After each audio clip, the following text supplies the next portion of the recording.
The role of Imams in building bridges between Muslims and other diverse communities in New Zealand. A conference report. بسم الله الرحمن الرحيم. According to the census figures of 2006, there were about 37,000 Muslims resident in New Zealand from various ethnic backgrounds, including about 3,000 New Zealand Europeans and Maori. These Muslims belong to different Islamic associations and trusts that are organised under 7 regional organisations spread around the North and South Islands of New Zealand. These 7 regional organisations and their associated trusts form the Federation of Islamic Associations of New Zealand, or FIANZ. On top of FIANZ's structure is the Board of Scholars, the Ulama Board, made up of Imams of the mosques associated with FIANZ. The first conference of the New Zealand Imams was held in Auckland on the 27th and 28th of October of 2007, under the auspices of FIANZ and the New Zealand Ministry of Ethnic Affairs. One aim of the conference was to bring together the Imams and leaders of the New Zealand Muslim community to dialogue with government representatives and other non-governmental organisations for the purpose of affirming the rights and the responsibilities of New Zealand Muslims at large and their Imams and leaders in particular in fostering a harmonious coexistence and bridge building with the wider diverse communities in New Zealand. Another aim of the conference was to provide the New Zealand Muslim leadership with the knowledge of the government services available so that they can assure their communities utilise them when needed.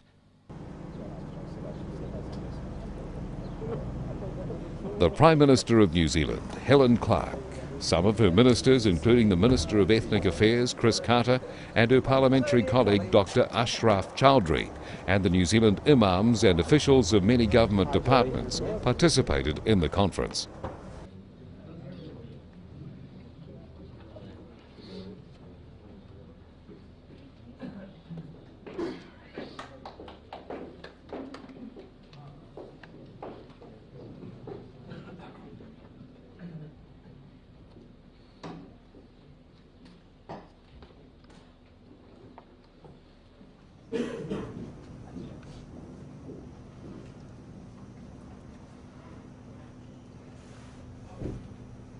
أعوذ بالله من الشيطان الرجيم.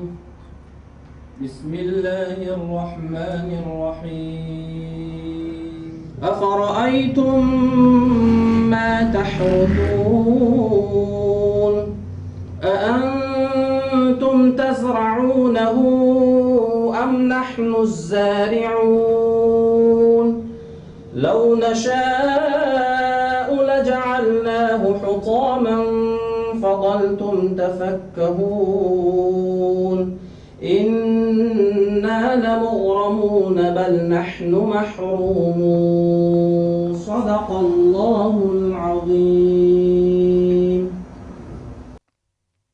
The conference was inaugurated by the Prime Minister of New Zealand, Helen Clark. And I should declare the conference officially open. Thank you.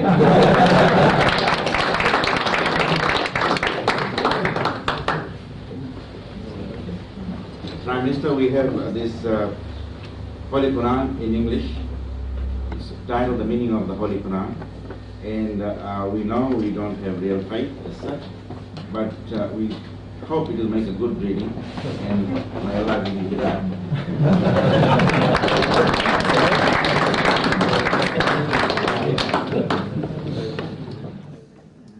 Right, now the coffee.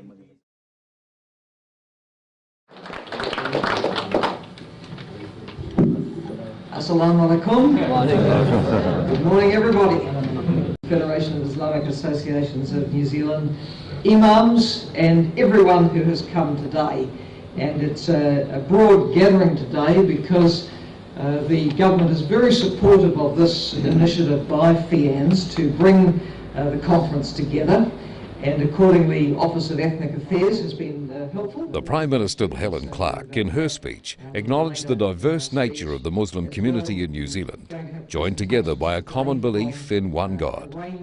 She said that religious institutions face common issues today around the position of women within societies and in leadership roles, the position of diaspora communities who are minorities, the position of faith communities in a post-9/11 world, and in a context where there perhaps hasn't been widespread societal knowledge or understanding of the world's religions and countries, and the unity of faith communities that are made up of multicultural members worldwide.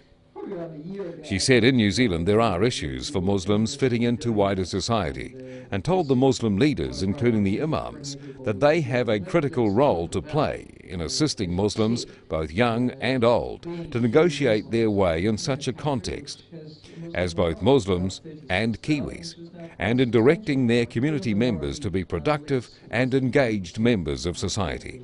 That we should treat every person for their potential ability contribution, and we acknowledge their faith, but we acknowledge it also as a positive thing, because a faith can also give people a place to stand, a creed to believe in. It can be a very, very positive thing as well.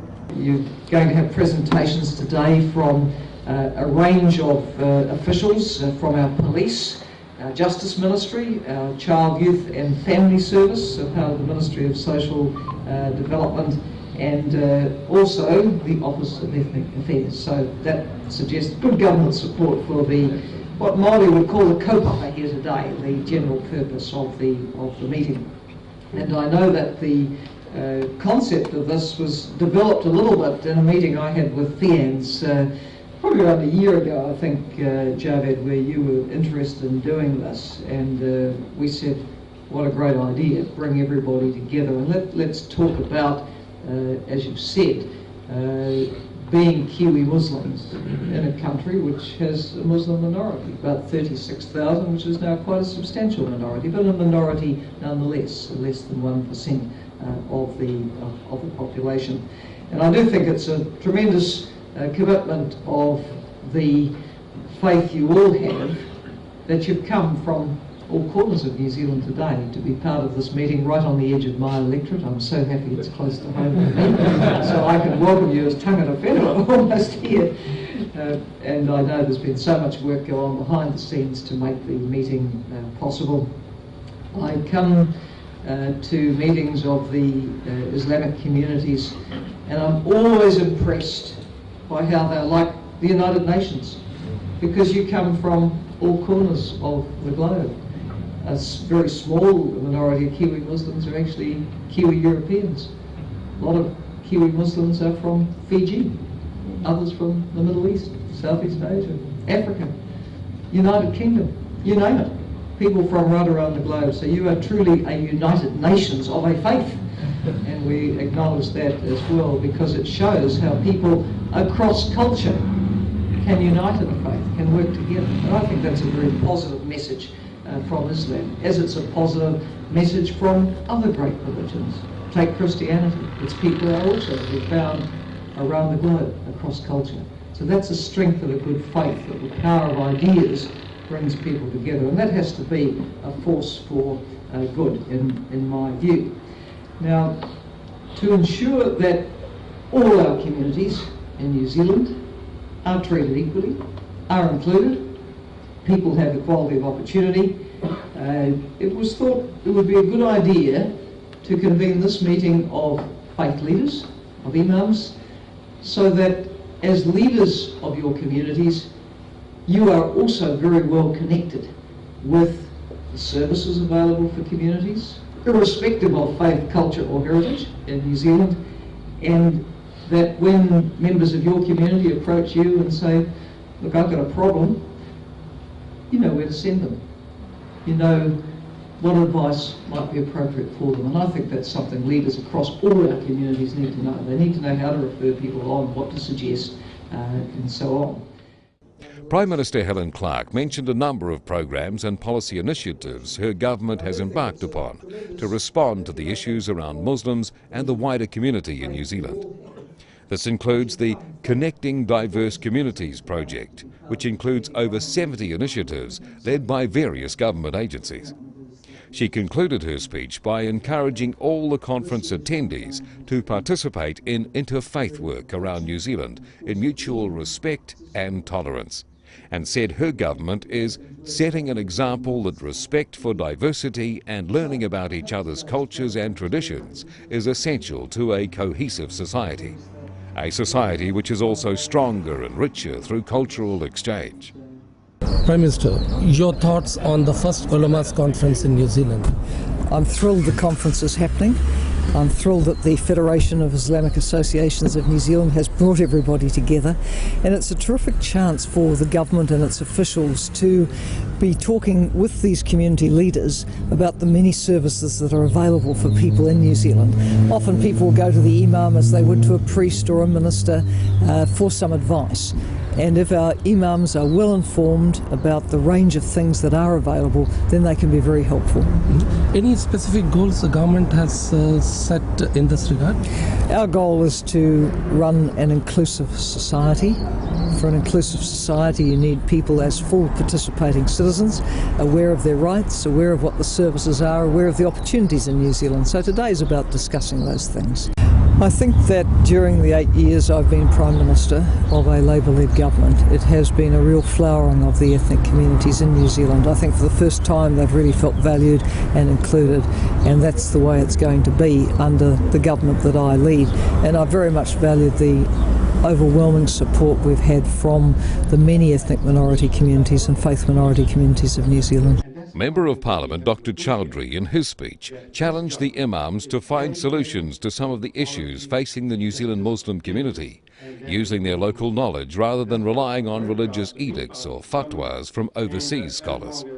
He said issues such as the proposed use of pancreas tissue cells from pigs to treat diabetes should be resolved by our Imams using the knowledge available to them. For us to understand how to live in a non-Muslim environment, and particularly when it comes to the leaders of the prayers and preachers and our leaders anywhere in life, particularly who are teaching our children, people who are Imams. It's very important for us to understand that we are living in a very different environment from where we came from. Most of us come from Muslim countries, if you like, or Muslim majority country. Here we are, we're living in a minority country. So there are a lot of other obligations upon us, and we need to understand how to live in these environments.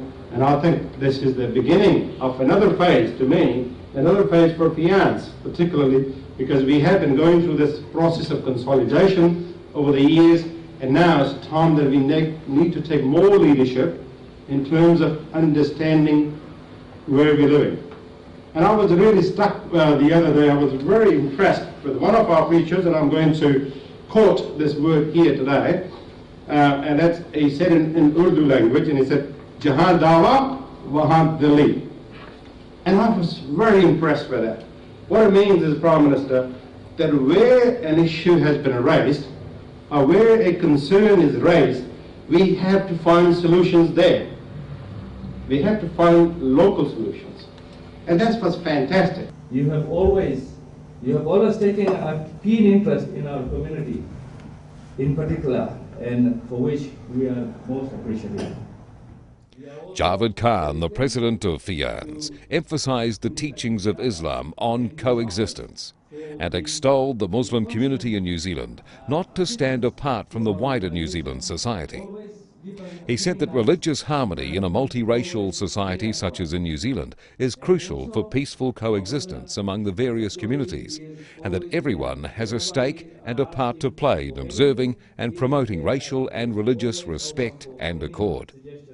He urged the Muslim community, and particularly the Imams, Ustad, religious teachers and the mosque leadership in New Zealand to take in new ideas, seek out better methods and build capabilities that benefit the Muslim community and New Zealand as a whole.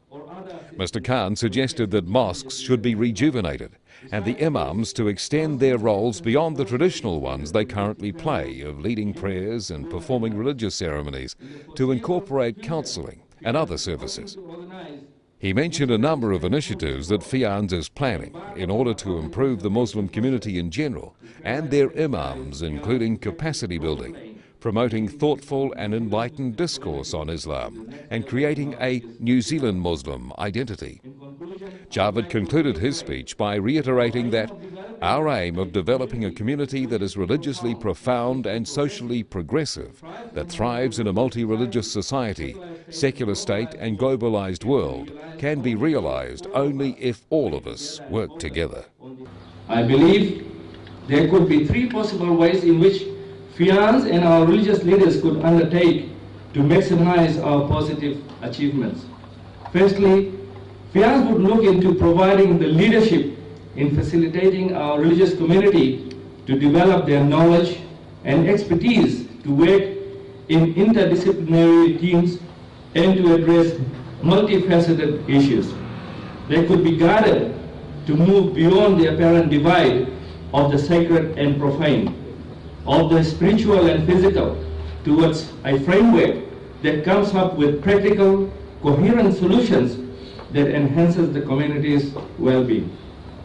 Perhaps, in collaboration with the government, FIANZ would seriously endeavor to organize workshops and seminars to further enhance and broaden the talents of our religious community through to facilitating steady attachments at renowned religious institutions around the world, so that we are able to take holistic approach to developing religious leaders.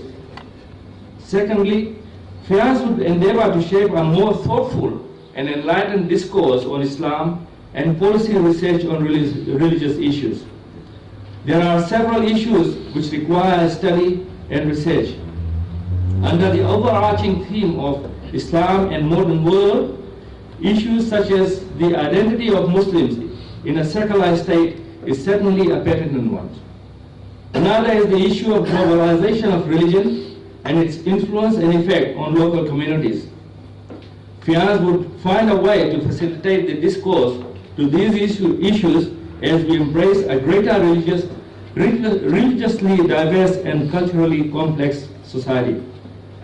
Thirdly, given the limited resources of the Muslim community, FIANZ could provide the opportunity to consolidate existing capabilities through partnerships and collaborations with other Muslim, local and regional associations that provide training and education to the religious community. By doing so, capacity building within the community can be more focused, take on a faster pace and yield greater results. The message I like to put forward is that we need to forge a New Zealand Muslim identity. As the national Muslim organization, FIANZ would work with the religious community to articulate the attributes of the New Zealand Muslim community. It is hoped that this document will act like a compass for the community by articulating the New Zealand Muslim community's aspirations and practice of religious life, which is progressive, inclusive, and contextualized to New Zealand's multiracial and multi-religious society. According to the tradition of Prophet Muhammad, peace be upon him, a true believer is one with whom others feel secure, one who returns love for hatred. The chairman of the FIANZ Ulama Board, Sheikh Amir, reiterated the peaceful nature of Islam and condemned any action by any individual, Muslim or not, that goes against the values and the teachings of Islam, which guarantees peace as a right for all. Sheikh Amir also condemned all extreme acts perpetrated in the name of religion and decried those who associate extreme acts perpetrated by Muslims with Islam and called upon them to judge Islam by what it teaches and not by the actions of some of its followers. That the purpose behind the creation of different tribes and a various nation is to interact and know each other better. As Allah subhanahu wa ta'ala has said in the Quran, Ya ayyuhan nasu inna khalaqnakum min dhakarin wa untha, al-ayah, which means, O mankind, we created you from a single pair of male and female and made you into nations and tribes that you may know each other. Also, Islam never limited peace and harmony to those who accepted the faith. On the contrary, by establishing the principle of La ikraha fi din, no compulsion in religion, that was stated clearly in the Quran, Islam made peace a right for everyone, whether affiliated with the religion of Islam or not. This challenge really that the Prime Minister gave us this morning, which was about learning to live together, but also in telling our stories. And telling our stories gives us a place in the book that's called New Zealand. The New Zealand Minister of Ethnic Affairs, Chris Carter, presented the first paper of the conference, following the inaugural speech by the Prime Minister. In his paper, he reaffirmed his government's message that in New Zealand, all faith, ethnic and cultural groups are worthy of equal respect. He elaborated on the various government initiatives earlier mentioned by the Prime Minister in her speech. Curiosity it is a strongly New Zealand characteristic in our culture to be curious about people. I guess it's part of the product of living far at the end of the world and being a country of immigrants. New Zealand, remember, is the last large landmass in the world to be settled by people. So everyone here is relatively, even our indigenous people who have been here about 800 years. That's in the total history of a country, say like Iraq or Pakistan, which may have had people living in it for 100,000 years, as long as people have existed. He reminded the conference participants that compromise is needed to enable members to live together in a community. He made it categorically clear that it is not the role or the responsibility of government to prescribe the qualifications for imams, create a board of imams, conduct training for religious leaders, or resolve disputes within the religious communities. He said all these matters are for the imams and the Muslim leaders to resolve. The role of the government is only to assist and provide support.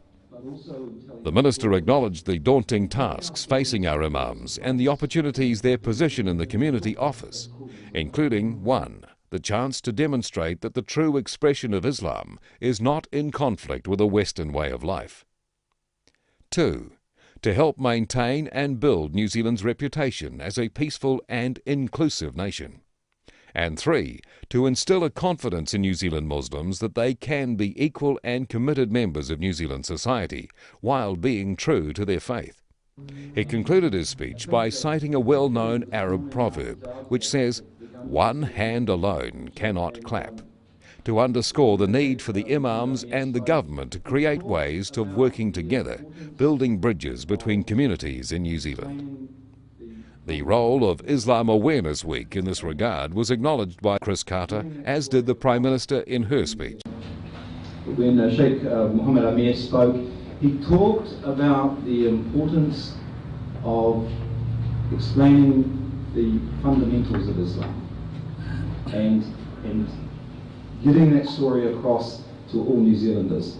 Prime Minister touched on the importance of Islam Awareness Week, and I really want to thank all of the imams and teachers who are here who work to open the mosques up to the local community. Various government agencies presented papers, including one by Mervyn Singham, the Director of the Office of Ethnic Affairs, on the diversity of New Zealand society. On Law and Order by Area Commander Jim Wilson. Human Rights by Stuart Bursford of the Ministry of Justice. One on Security by Ambassador Del Higgy of the Ministry of Foreign Affairs. Child, Youth and Family by Judy Clayton and Rashida of the Department of Child, Youth and Family. And one on Border Control, Immigration and Customs by Api Fiso of the Department of Labour and Eddie Kalhassi of the Customs Department.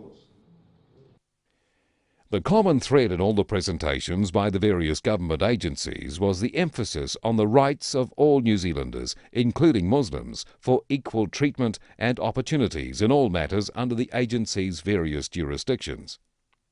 Their presentations complemented what was earlier mentioned on the issues during the Prime Minister's and the Ethnic Minister's speeches. Conference participants, including the Imams, learned of their rights and responsibilities directly from the relevant agencies and were given ample opportunities to ask questions and engage in dialogue with the speakers, who provided adequate responses to the issues raised during the question and answer sessions. Some of the issues discussed include the increased effort on the part of the police to deal with the problem of youth joining gangs and creating havoc, particularly in the Auckland area. The initiatives being taken by the New Zealand government to comply with United Nations resolutions, not only in the areas of hard threats, such as terrorism prevention, but also in reducing soft threats, such as hunger and poverty. The checks and balances in place to protect the human rights of individuals in New Zealand within the Terrorism Act. The treatment of Muslims by the authorities at points of entry, such as airports, and the relationships between the immigration, customs, MAF and other agencies at the border. All the speakers assured the Muslims that they will look into some of the issues raised by the participants with a view to improving their services and relationships with those they serve. I believe that interfaith is an important and valuable tool in moulding and shaping one of the most significant aspects of this community, and that is the way in which we interact and live together with others. Sister Rayhana Ali spoke on an interfaith approach to the participation of New Zealand Muslims. She used the abbreviation infidel, which stands for Islamophobia, news, foreign, inequality, damned, enemy, and losers, to describe the situation of Muslims post 9/11. She told the participants that there are many ways Muslims can dialogue with others, and that one of the surest ways is for them to strengthen their faith and structures and practice the values the religion taught them, which will speak for itself. She suggested empowering the Muslim scholars as was done in the past by setting grants for them, if these goals were to be achieved. Extremism and moderation in Islam, because it gives the impression as if both are equally legitimate in Islam, which is not the case. Dr. Najibola Lafrai of Otago University spoke on extremism and moderation in Islam. He argued that Islam is a religion of moderation and that extremism emanates from ignorance and narrow-mindedness. He said all good Muslims are fundamentalists, but they cannot be described as extremist. He agreed with Sister Rayhana that opportunities should be given for Muslim scholars who teach the Islamic values of moderation to be heard in order to avoid the religion being hijacked by extremist elements within it. And I think it's important to note that, yes, there have been extremist Muslims from the very beginning, but they have always been at the fringe. No way, no time, mainstream of Islam. Mainstream of Islam has always been what is called moderate. Why? Because that is the teaching of Islam. All that is happening around, the youth are under more tremendous pressure than anyone else. If you are traveling today at my own age, it is very likely that I will be overlooked. Oh, this guy is an orphan, he will not do anything. But if you are a young, and particularly maybe an Arab, youth traveling, you will be put under tremendous scrutiny, around the world with a lot of suspicion. So our youth are definitely under a lot of stress. Again, if we look at, the issue of the Muslims living in the West, the issues that the youth are facing living in the West, in diaspora, is completely different from the issues that they are facing back home. So that's why it's important that, we talk about it. And in the context of what is happening since 9/11 also, the youth, the riot in France, the bombings, that took place in Britain, the 9/11 itself, everything involves youth. And therefore there's a lot of focus on youth. Dr. Mustafa Farouk spoke on youth. He provided the general characteristics of youth, and in particular the Muslim youth in majority Muslim countries and in the diaspora. He highlighted the issues facing Muslim youth and discussed the role the family, mosques and imams can play in creating a model New Zealand Muslim youth. He said that the mosque and imams can supplement or even act as a surrogate parent for Muslim youth. Imams can help towards this goal by teaching and delivering khutbahs or sermons that are meaningful and relevant to the life of the youth, integrative, spiritually, emotionally, socially, intellectually and physically, and values-based. He added that imams must develop positive youth development and initiative through voluntary structural activities to be able to shape youth and to reduce their involvement in risky behaviours and extreme acts. He suggested that imams should adopt the model and approach the Muslims took when they were living as minorities in Ethiopia and China in the early days of Islam, that won them the admiration and respect of their hosts, and to apply in New Zealand today to teach the youth the importance of building bridges and peaceful coexistence with the wider society. With all these things that are happening since 9/11, the pressure is more on our boys than the girls. Although the girls are the ones who have to go out in hijab, they don't disappear. Alhamdulillah, maybe that toughen them up more. We don't know. We cannot apply that directly to New Zealand because this study is not done here, but maybe this also applies here. We need to start looking at these issues here and see what we can do, for our own youth. Our practices revolve around the teaching of the book, the Quran, and our human model, the Prophet Muhammad sallallahu alaihi wasallam. In New Zealand, we can be grouped further according to the context of our life here. And I would suggest that perceptually this is a far more relevant grouping for us than classifications of ethnicity. Sister Aisha Wood Bullinor spoke on women in Islam. She categorised Muslim women in New Zealand in groups each with their own characteristics and needs. She identified the lack of access to mosques and other facilities available for men as one of the biggest problems facing Muslim women in New Zealand. She urged the imams and Muslim leaders to provide women with facilities so that they can educate themselves in the religion and empower themselves to be better contributors in the community.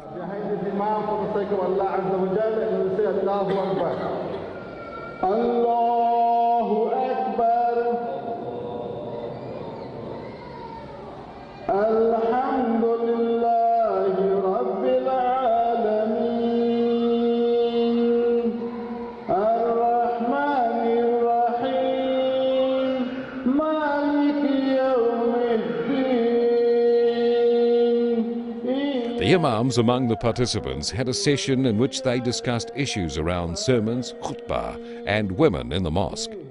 They acknowledged that in New Zealand it is relevant for sermons to be addressed in English in order for the majority of the congregation to understand the message being presented. They highlighted the relevance of giving the right message on Friday sermons and agreed that it is one of the most important mediums of reaching out to the majority of Muslims and passing on the message of peaceful coexistence in Islam. Allahu Akbar.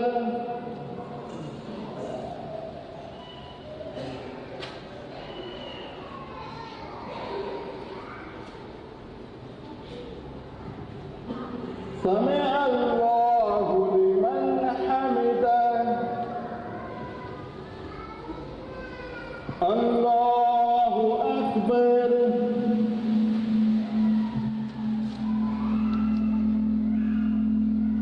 الله أكبر الله أكبر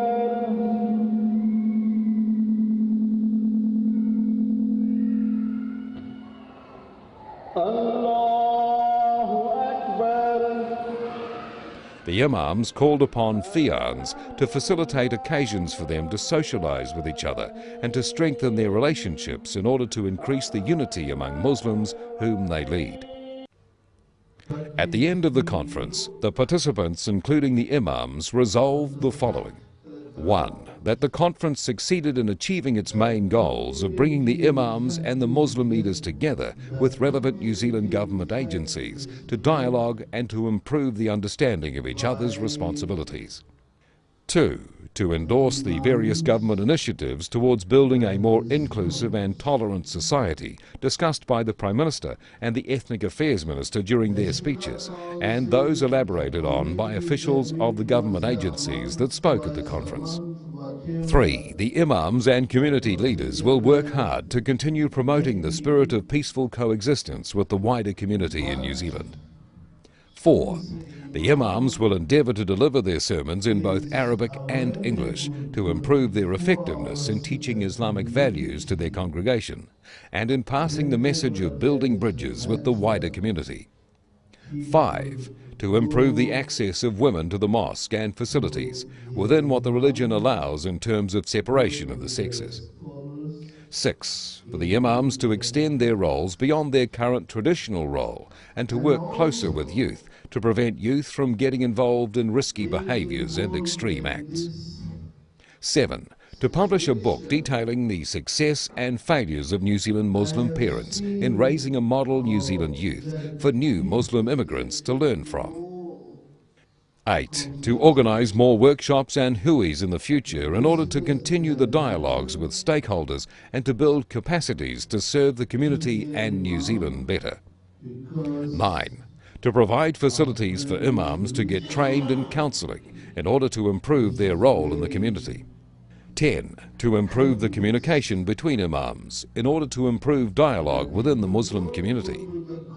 And 11. To welcome wholeheartedly the government message delivered through the Minister of Ethnic Affairs that the New Zealand government is ready to assist New Zealand Muslims in building stronger relationships with other communities and allowing the leadership of New Zealand Muslims to run their religious affairs without interference from the government.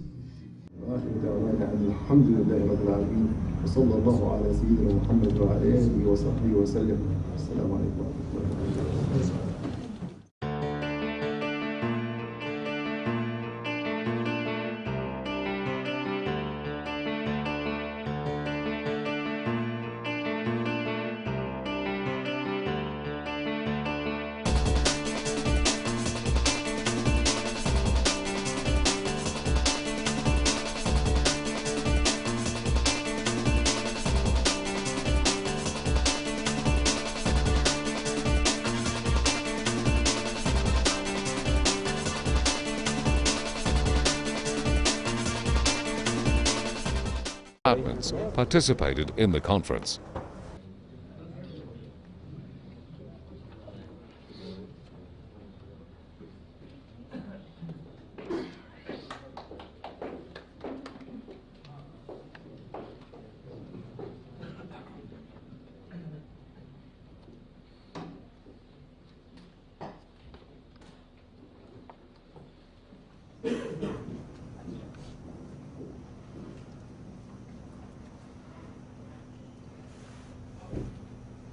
أعوذ بالله من الشيطان الرجيم بسم الله الرحمن الرحيم أفرأيتم ما تحرثون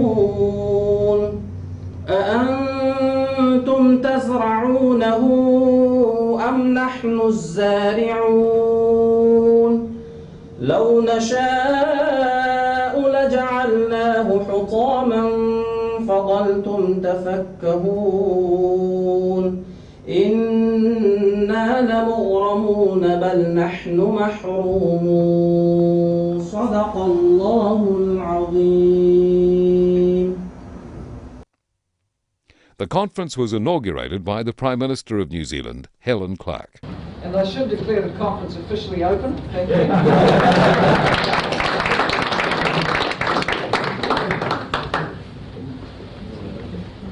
Prime Minister, we have this Holy Quran in English. It's titled The Meaning of the Holy Quran. And we know we don't have real faith as such, but we hope it will make a good reading, and may Allah give you hidayah.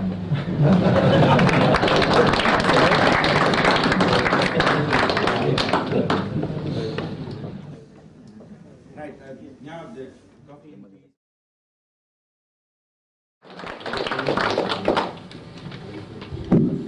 Assalamu alaikum.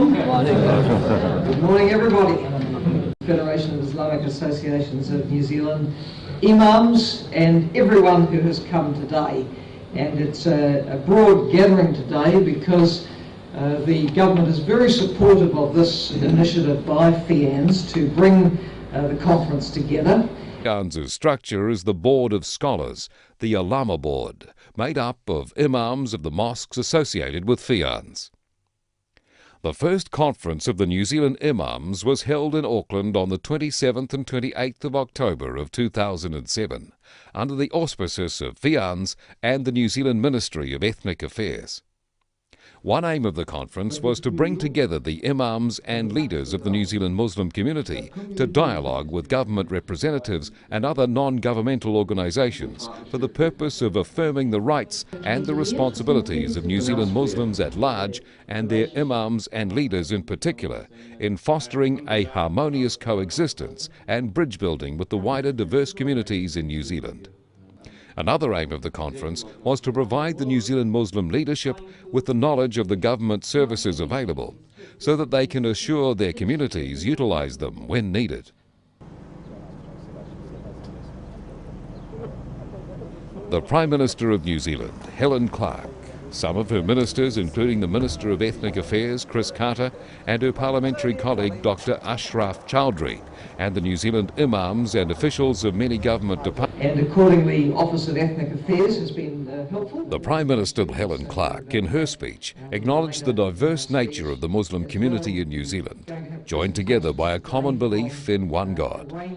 She said that religious institutions face common issues today around the position of women within societies and in leadership roles, the position of diaspora communities who are minorities, the position of faith communities in a post-9/11 world, and in a context where there perhaps hasn't been widespread societal knowledge or understanding of the world's religions and countries, and the unity of faith communities that are made up of multicultural members worldwide.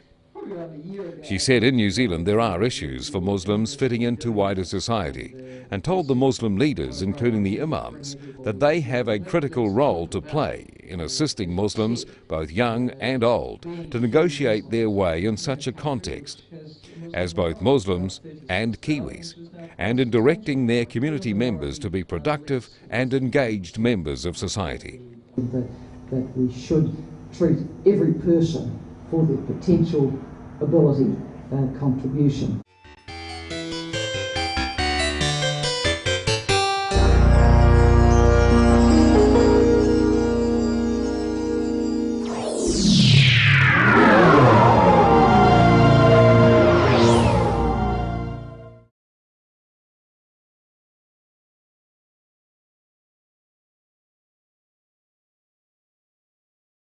The role of Imams in building bridges between Muslims and other diverse communities in New Zealand.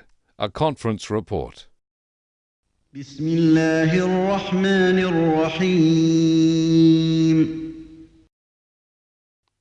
According to the census figures of 2006, there were about 37,000 Muslims resident in New Zealand from various ethnic backgrounds, including about 3,000 New Zealand Europeans and Maori. These Muslims belong to different Islamic associations and trusts that are organised under 7 regional organisations spread around the North and South Islands of New Zealand. These 7 regional organisations and their associated trusts form the Federation of Islamic Associations of New Zealand, or FIANZ. On top of FIANZ,